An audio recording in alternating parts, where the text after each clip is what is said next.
a rousing performance at the historic Ritz Theater in Brunswick. Landed in Savannah yesterday, and I don't know what went on between he and Chester, but Chester, you have a big fan. And so we thank you for interviewing him on the Donald Report, because for those of you who know, you can tune in to Channel 8 and you'll get to see the full gamut of what he does. He will leave here and go to vend his products for this afternoon at the Savannah Black Heritage Festival. This morning he's going to be speaking on his latest book, The Power of Being a WINNER. Tomorrow morning at the 8 a.m. and 11 a.m. service, he will actually do his portrayal of Frederick Douglass, which, as you saw his picture earlier, I thought it looked pretty cute. I was sort of surprised when I saw it Thursday night. I said, and then when I saw it yesterday, I said, "Are you going to keep that disguise on?" He said, "No, this time of year I let my hair grow out, so it's mine." So that's why he's looking like this through Black History Month. So if you'd like to hear him do Frederick Douglass, which he does very well, you're welcome to come to St. Paul CME Church at 8 and 11, 1601 Barnard Street, where Reverend Henry R. Thurman is pastor. Mr. Dowridge, thank you for coming.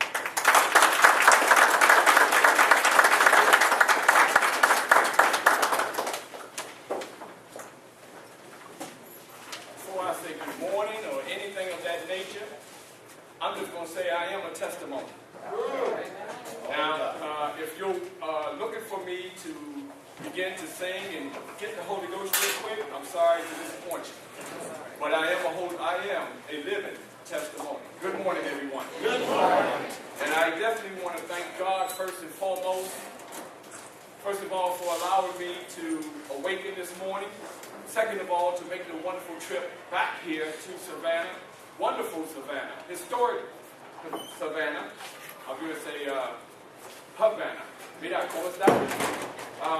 And I definitely want to thank Ms. Diane Harvey Johnson. If we can we give her a round of applause, please?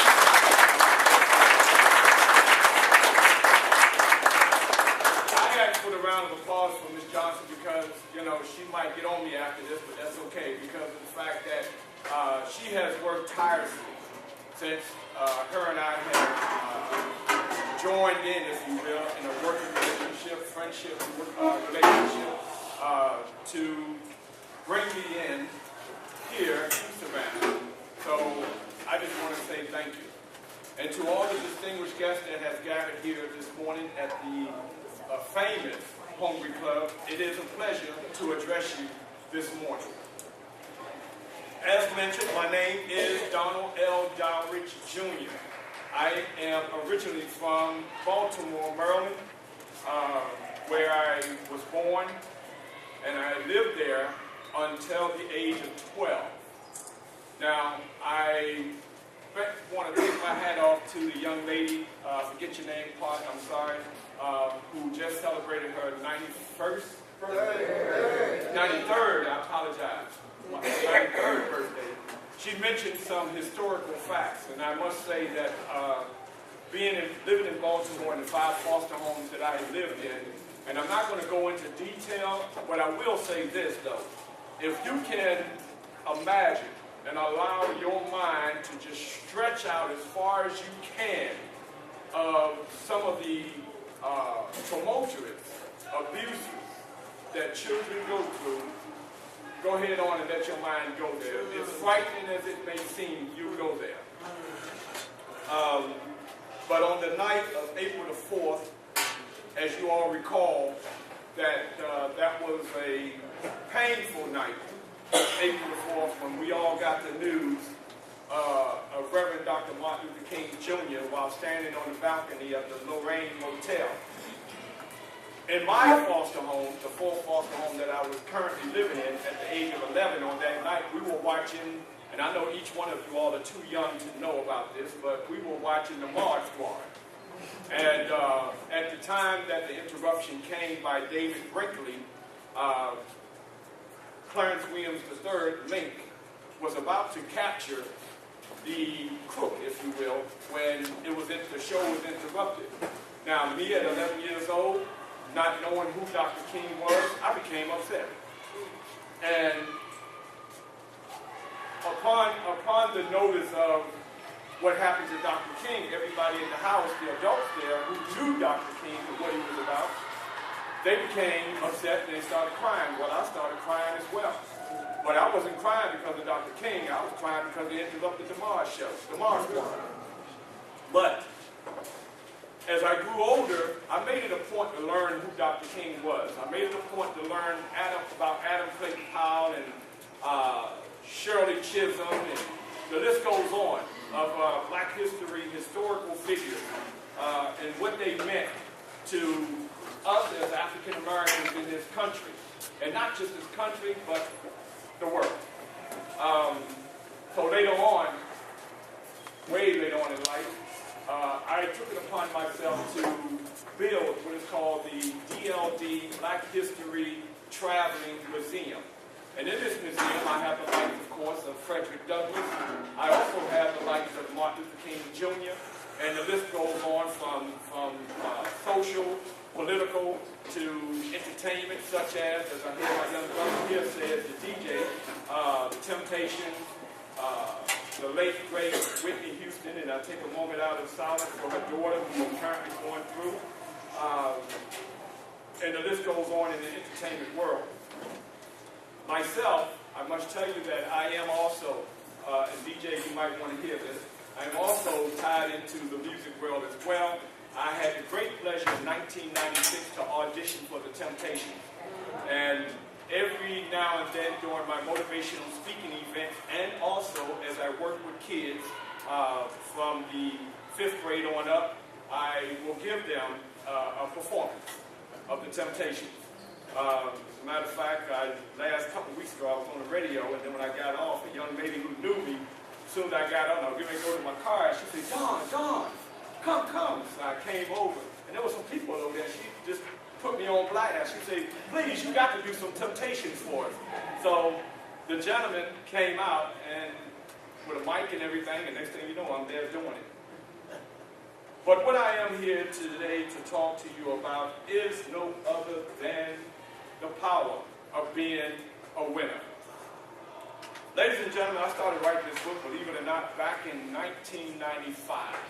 I wrote this book after having a personal meeting with the late, great Reverend Miles Monroe, who visited Tampa, and I didn't know him, but I made it a point to go see him. Sitting on the front pew, afterwards I went up and I said, sir, can I have a talk with you? He said, sure, just have a seat. And it took about 45 minutes before everybody that wanted to shake his hand, signatures and whatnot, and he took me to the back room. And he started talking to me. This man who didn't know me from anybody spent an hour and a half with me. And after I left that, knowing that, sir, I had to be at the post office as a manager that next morning, I stayed up half the night writing 6 chapters of this book in 1995. Self-esteem. When your self-esteem and your confidence is not placed, you don't believe in your work. You take your work and you put it in a drawer. And you hide it because things come across your mind such as nobody's going to purchase it. Nobody wants to know what I got to say. Who am I? I'm a nobody. But, you know, I had to go. That came from what had been ingrained in me from those foster homes. So I did that. I took this book and I hid it for 17 years. So after that 17th year, on New Year's Eve, going to church, and I took the book, the manuscript with me, and I prayed that at church, and I said, Lord, give me the strength to put this book out. If nobody wants to read it, it's okay, but somebody will be strengthened by reading it. So as you know, I sent it to the publisher, and next thing you know, it was out. I wrote this book basically because I wanted to tell partial story of me. I wanted to tell partial story of motivation. I wanted to tell partial, in which I updated it after the 17 years, partial of historical issue facts that happened, such as President Barack Obama and a few others. But in this book, I talk about great things such as Mr. Darkness and Mr. Light. Mrs. Darkness and Mr. Light. I don't know if anybody's familiar with those two characters. Well, those two characters are married. And I don't know how they get along so well because one is of brightness. And Janet Jackson says that once the light comes on, those who go to the fullest of their abilities and strength and prosperity and belief are the ones who triumph in the end. It's not where you start, it's where you end. That bar that's in the middle when you end is what more or less broadcasts who you were and what you did here on earth. Also, Mrs. Darkness is the person who always, no matter what you try to do, will always come about you and tell you what you can't do, what you better not do, and you're not worthy of doing it. So in the midst of being a winner, W, you have to wade through those negative situations that come knocking at your door, and not only come knocking at your door, but want to stand right there in your presence to knock you, stop you, and detour you from the path that God gave for you to travel. D.I. Independence. We are all independent. No matter how many times they try to categorize us, black, white, etc., within each race, we're all different. We may have to do a lot of things alike, however, we wear different clothing, etc., etc. We are independent as we walk through this earth, so we should always stay focused on our goals and aspirations as independent. Yes, we do have interdependent. Yes, we do depend, but for the most part, we are independent. We look at the end of winter. The end, natural. Natural. Just be yourself. I don't know if we got any followers of the NBA, but back in the days, there was a team called the Baltimore Bullets. There was a center by the name of Wes Unseld. I was a great follower of Wes Unseld. I followed him. I played like him on the courts and what have you. The only thing different is, guess what, y'all? I wasn't making his money. So I say that to say this, natural. To be who God has made you to be. To find your purpose, find your passion. And no matter what your job is, all right, it's your passion. It's your passion that keeps you happy through your days. Whatever you love to do. So when no pun intended, I did retire from the post office. I retired from the post office, but God took me into my passion. This is what I love to do, meaning that the only time I will retire is when I'm laid out in front of the church. That's my retirement. So passion and love means that you are doing something that you enjoy doing. It's not nothing that pains you. So being natural is giving your all from here. From here, if I may point to it, it's your heart. Every day you wake up, you don't mind waking up. Every day you step out the door, you don't mind stepping out the door. No matter what force come against you, you don't mind sidestepping to go where you have to go because of the L-O-V-E of the natural that you love. The next one, neutral. Sometimes you got to put the car in neutral. Sometimes you got to put your life in a neutral mode sometimes. Sometimes when I'm not feeling well, I get a cold or I'm sick, it's always told to me when I question why I'm getting sick. They say, well, sometimes that's God just putting you on hold for a second, letting you rest up for a second, letting you reshape your mind, your thoughts, and your aspirations for a second. So sometimes we have to park it in neutral to rest so we can get our rescope, our resilience, our perseverance in check so that we can make sure that we can continue the journey ahead. The know how to express yourself. There was a song back in the days which I truly loved that, matter of fact, it was entitled Express Yourself. Anybody remember that song? All right? Express yourself. Well, as a matter of fact, express yourself, but know how to express yourself. Know how to represent yourself among others. And when you look in the mirror, know how to express yourself to you in the mirror. Because, ladies and gentlemen, it's you who you got to live with. It's you who you have to sleep with. It's you who you have to be happy or sad with. One thing we can't do, and I had to learn the hard way, I can't go down to the used car lot or the used body lot and say, look, I want a new body. The body I have, the look I have, is mine. Take care of it. God made all of us in different shapes and fashions and forms. And understand, kids got a habit of calling each other ugly and talking about each other. But recognize this. Whatever God gave us, he gave us hands. Use those hands to the best of your ability. See, we can't take the mask off. This is us all the way through. Use it to the best of your ability and understand your NBA. What is NBA? No, not National Basketball Association. NBA ties in with natural born abilities. Those are your abilities that God birthed you with. And understand, as my brother says, the rappers, well, take the P-E off of it. Let's stick with the rap. Understand and realize your altitude power. The middle word there, altitude. See, a lot of times when we have attitude, we fluctuate. When we fluctuate with attitude, that brings on stress, that brings on pain, that brings on agony, and it definitely brings on defeat. It brings on a lot of pain within the heart. But when your altitude, which I've learned to do, you just glide through. You just glide through. You just glide through. It doesn't mean that I'm exempt from the human factor. It's just that I know how to handle the human factor. Sure, there will be times that I smile, I cry, I have a frown, I have a startled look on my face, but inside my heart is still filled with J-O-Y, the power of being a winner. The R, re-give, re-give, re-give. We have a whole new generation that's dying right now. A lot of them are dying because they're not being nurtured by the re-give. That means the knowledge that we have been given.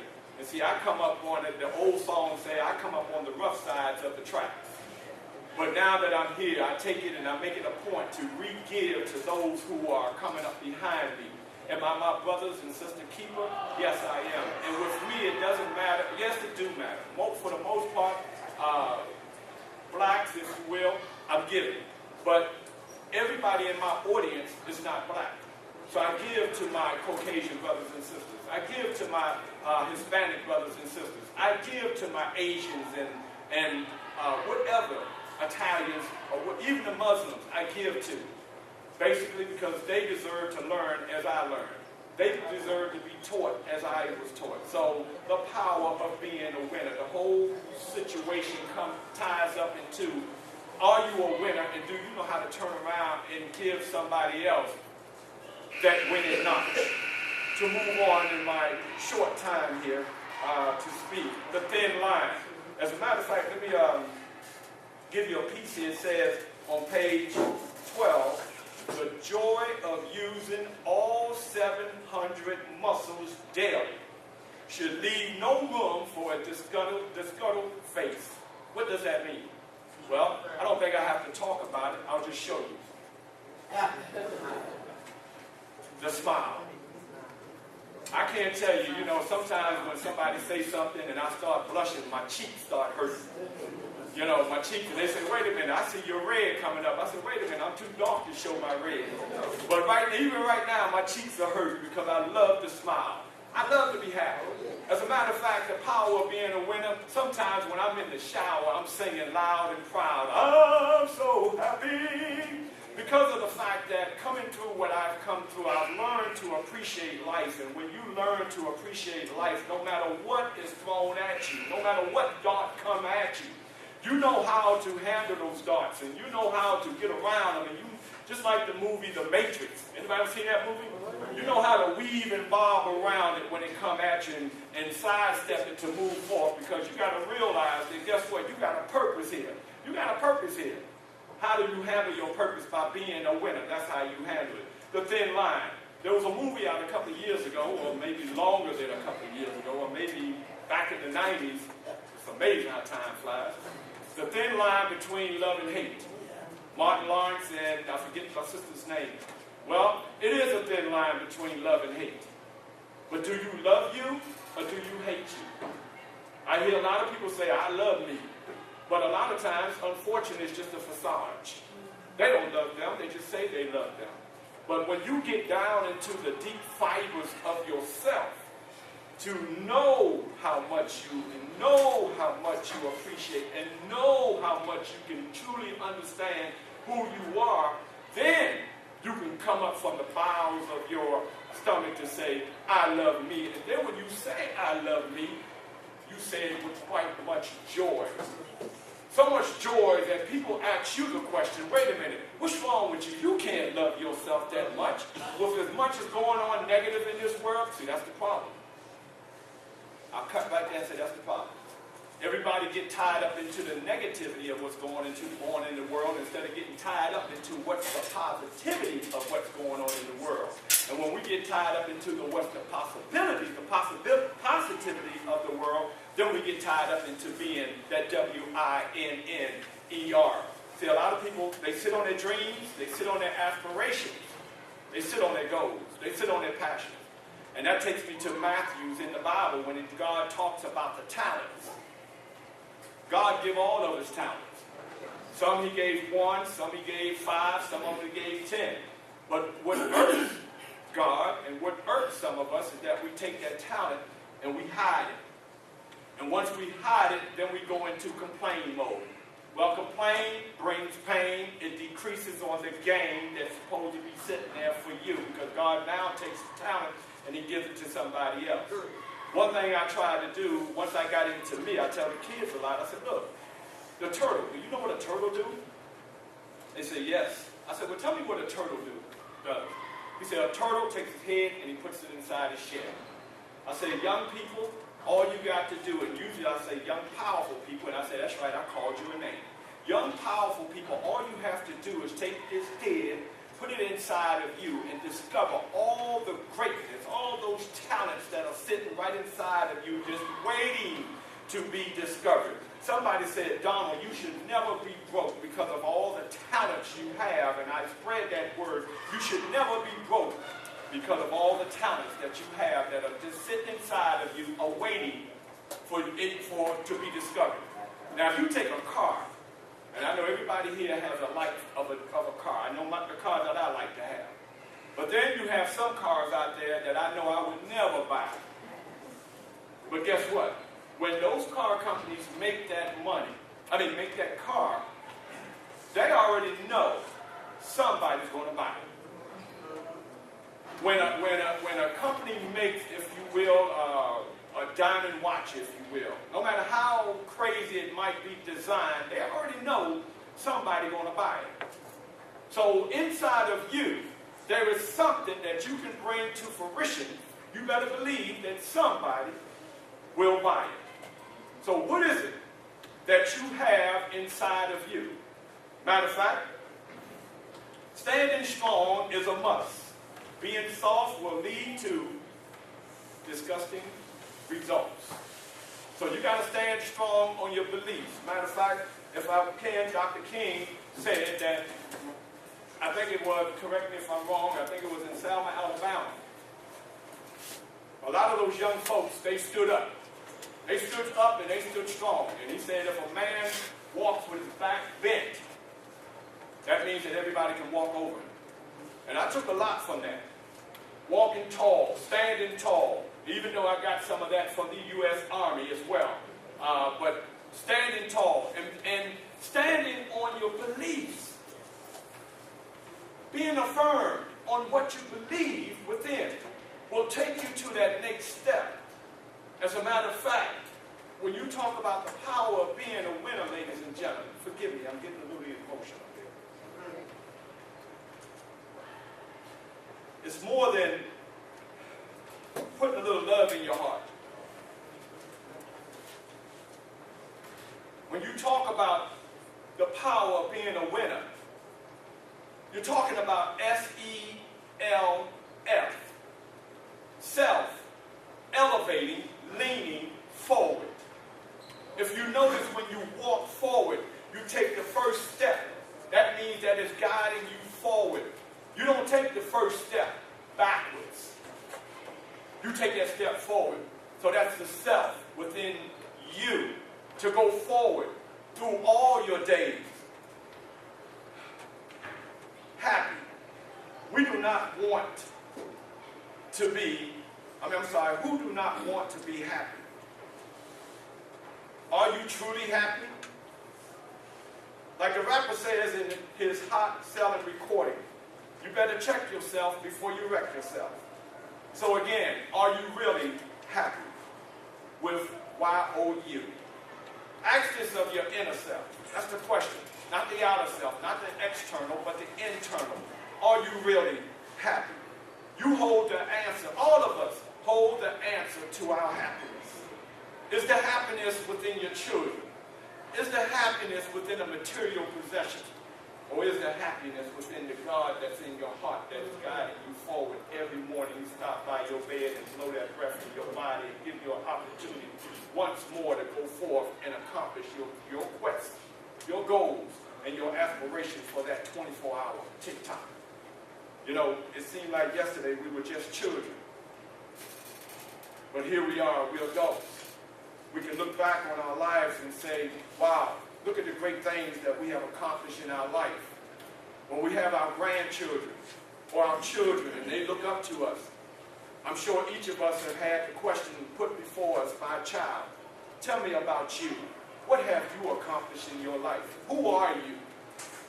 I'm sure that when your child was a little baby, when your grandchild was a little baby, and once they began to talk, one of the first questions they probably asked you was, who are you? And what have you accomplished? Excuse me, I'm sorry.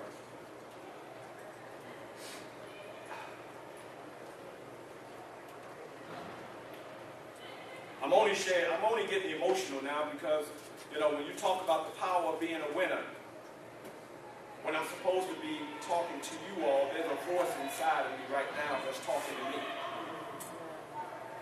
And that voice is telling me, is showing me. You know, how many of you all remember that little toy, you know, where you click, click, click, click inside of it, you put it up to your head, and you look in it, and you can click, click, click, and you see these images fly? That's what I'm seeing right now in my head as I talk to you. I'm seeing images. Images of, Reverend, of where I once came from. And now I'm standing here, you know, this is, and I'm sorry, Miss Diane, but this is like a dream to me. It's like I'm living in a dream, you know, of the testimony. But I got to tell you. May I interrupt you? I remember when you were speaking once, and the group that you were speaking to, someone asked you, what would you consider to have been the worst memory or situation? And I thought when you revealed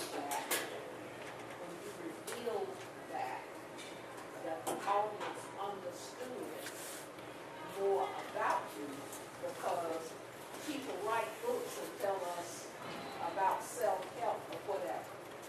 But I think that key to your story is where you came from. And I think you have not really put that out there. You have been alluding to it this morning. But I'm not so sure if you even really want to go into that. Well, I put the question to the listening audience this morning. If you want me to open that Pandora's box, I am that child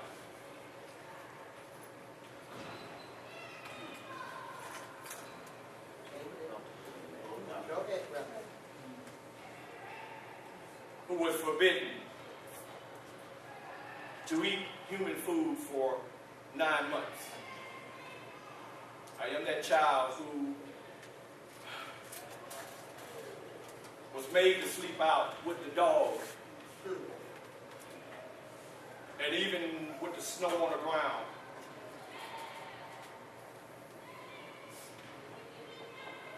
Even with the rain coming down and mud and what have you, I was that child who they put out there. I was that child who was put up on the wall, and all I saw was that big gigantic fist going in my forehead.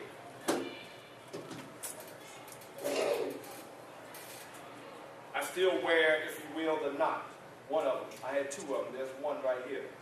I am that child, and when I'm talking to kids, you know, one way I get their attention by telling them that I'm the only one in this whole entire building with 3 eyes.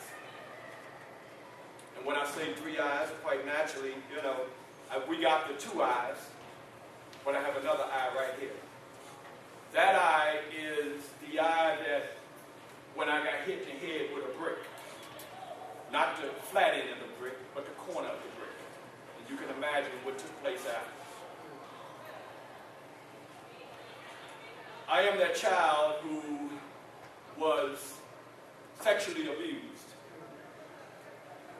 And my abuser told me that with the Playboy magazine that this is what I'm going to make you into when you become an adult.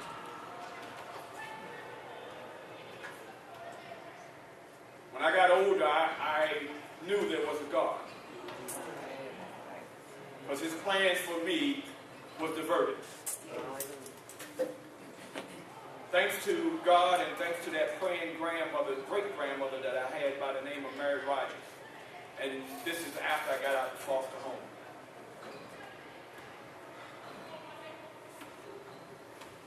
A couple of weeks ago, I am 58, but a couple of weeks ago, I had to go to the doctor and get antibiotics, which I take, and I'll probably be taking for the rest of my life.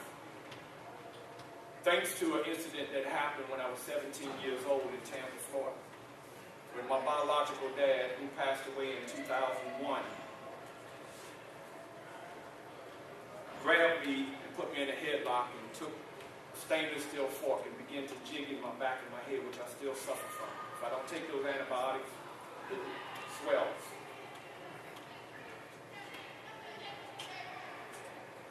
That's why it's important for me to be that power of being a winner. I will be honest with you. You know, I did for a long point hate my father, Donald Lee Darwood Sr. As a matter of fact, I hated my name.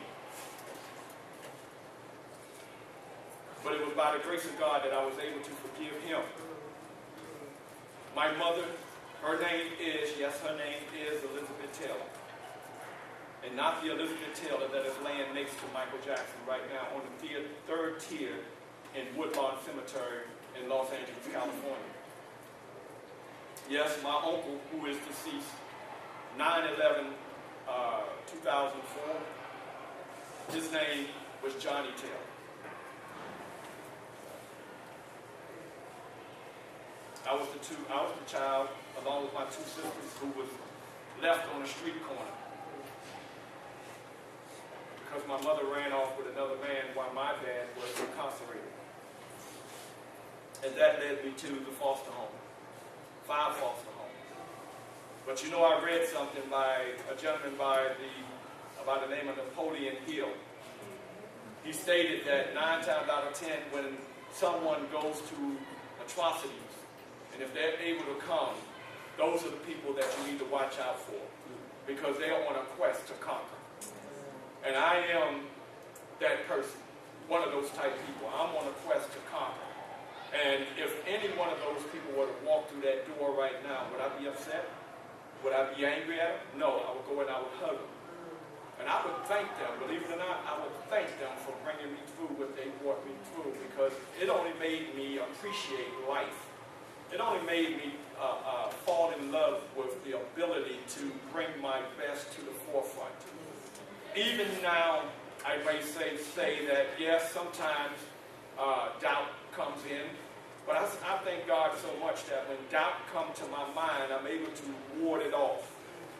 When issues come to my mind and say, let's go down to this street right here, when I know that street is a wrong street, I thank God, because, you know, this thing called skin can get in the way. So I thank God that I can die within myself and go down that road, knowing that at the end result, that choice that I made here, the second choice, is the greater choice, as opposed to making a choice here that will bring me to a road of destruction, pain and agony and defeat. Coming through those trials, and I also must say that, you know, being left back in the 1st grade And I'm going to bring light to this, that when I got left back in the first grade, I will blame that on James Brown. Yes, the entertainer James Brown, because he appeared on the Ed Sullivan show that night, Sunday night, and I really loved what he did. And as a matter of fact, right now at 58, not only can I do the Temptations very well, but I can do James Brown very well. We were on a cruise, my wife and I was on a cruise a couple of years ago, and I got in the talent show, and yes, I wound up winning the talent show as James Brown. And I must say, there was a white guy there, a black guy, believe it or not. When I saw him, I said, there was a black guy imitating Elvis Presley. And he came in number 2. I went to him, I said, please, can I have your autograph? He said, no, I want yours. No, I want yours more, because I ain't never seen a black Elvis Presley. And I said, lemonade. But when people ask me, they say, Don, man, every time I see you, man, you doing something. I see you doing something. You know, how many of you all ever ask somebody, how you doing today? And they'll come out and they'll say, oh, I'm all right, man, it's just another day. I tell them, I say, you know what, don't ask me what I'm doing, because I'm going to give you the whole rundown. Not only am I living life, but I got an appointment over here, I'm getting ready to perform over there, I'm writing over here, I'm smiling over there, and I'm living life. I'm giving every moment I got, because you know what, I'm running from. And on my desk, on the corner, I have a can of Alpo dog food. I still have that sitting there. And when people come in right away, they're like, where the dog at? Where the dog at? So I kind of go, Arr! And they'll say, you funny. I say, yeah, because this is what I used to eat. They're like, get out of here. You ate that because you wanted to eat it. No, I didn't eat that because I was never want to eat dog food. Just smelling it would turn me off. That's the stuff they fed me with hot sauce in it. That's the stuff that German Shepherd and I used to fight over. And thankfully, that German Shepherd didn't bite me and try to maul me to death. But we became good friends. Believe it or not.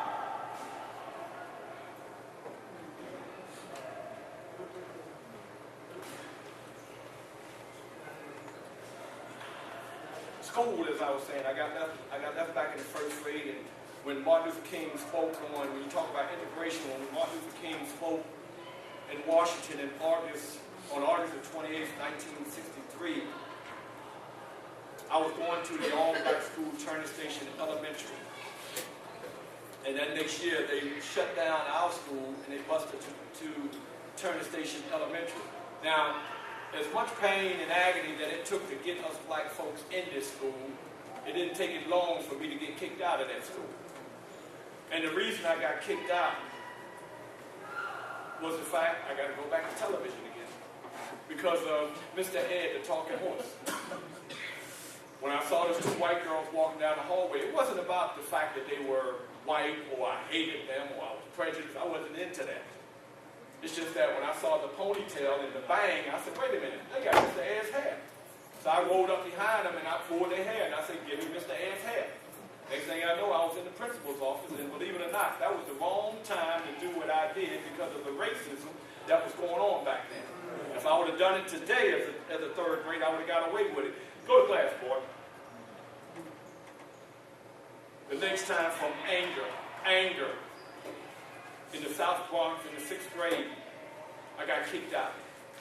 And I don't even know if I should let this out too, because we got educators in here who I cherish, educators to this day. I cherish, yes, I'm going to go ahead and say it, I cherish any man or any woman that can put on a uniform. And I'm talking about the police department, who I am tied into down in Tampa, Florida. And yes, I've had my moments with the police department as well in the South Bronx. But being expelled from the 6th grade because of something I wasn't supposed to be doing, but then when the teacher approached me, I wound up punching him in the mouth. 7th grade, because of anger. And a lot of my anger, believe it or not, when teachers ask me, and I'm not a psychiatrist, even though I've been to many of them.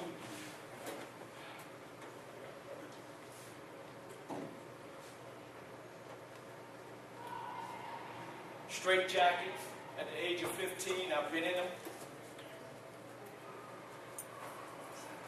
Been told that I'll probably spend the rest of my life in prison. Been told that I'll probably grow up to be a bum living on the street.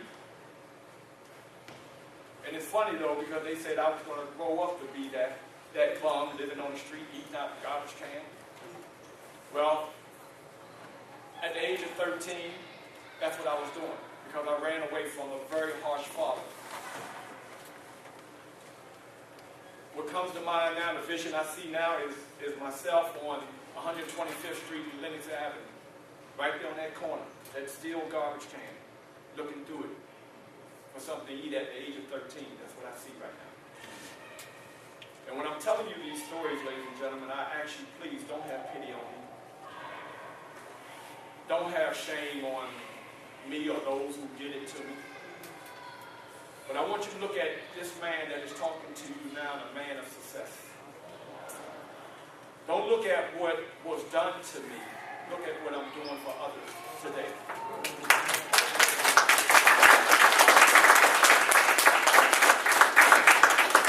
Even this young lady here, this beautiful young lady who I love so much, that's my niece, Anicia Shields. Her mother, her uncle, and her other aunt, and her grandmother who is deceased now, and her grandfather who is deceased now.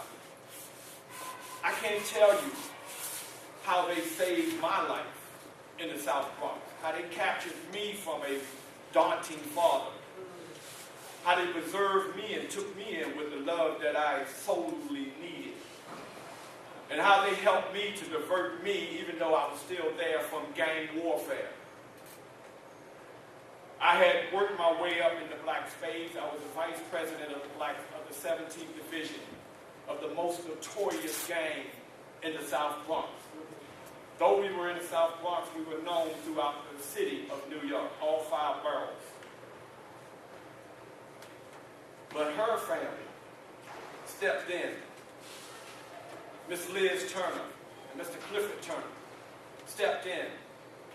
And I can't tell you how many times her grandmother, Miss Liz Turner, me, 15, 16, 17, put my head in her bosom, crying.